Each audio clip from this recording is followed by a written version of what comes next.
Federal agents were spotted in Little Village and Cicero today. They detained several people, some part of rapid response teams. Our Joni Lum is in Little Village. An emergency news conference just wrapping up there, Joni. Scott, Don, ICE activity directly impacted elected officials and administrative staffers today. One had a gun pointed at his head, and two staffers from the alderman's office here in Little Village were picked up this morning. Two staffers from Alderman Michael Rodriguez's office had been in ICE custody for 7 hours and were released moments before an emergency news conference in Little Village. Jacqueline Lopez and Elian Bahena, both U.S. citizens, had been on 26th Street warning neighbors that ICE agents were driving around when the women were swept up by the raid. Community members say a total of 8 people were taken into custody. They were kidnapped. They were not taken, they were kidnapped. Their families did not know where they were taken until a volunteer attorney located them and brought them back to the ward. They weren't just arresting the worst of the worst.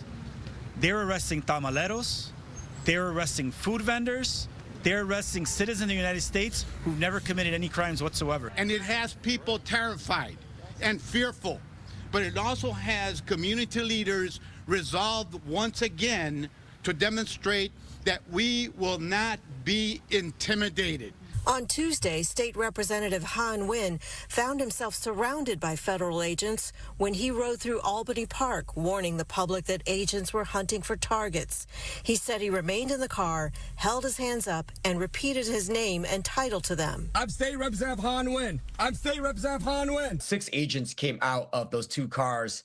There was one who came from the back of the car and immediately went to the passenger side of my car and put a gun to my face on the passenger window. Homeland Security said in a statement, Nguyen was warned twice, and agents had to assess if he was a threat. The fact is, a ICE agent pulled a gun on someone who posed no threat, whose only weapon at the time was his voice and a car horn.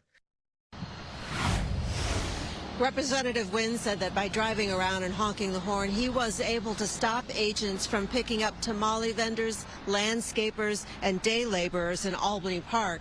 Here in Little Village, there is celebration that the women are safe, but indignation that it happened at all. Reporting live, I'm Joni Lum. Back to you.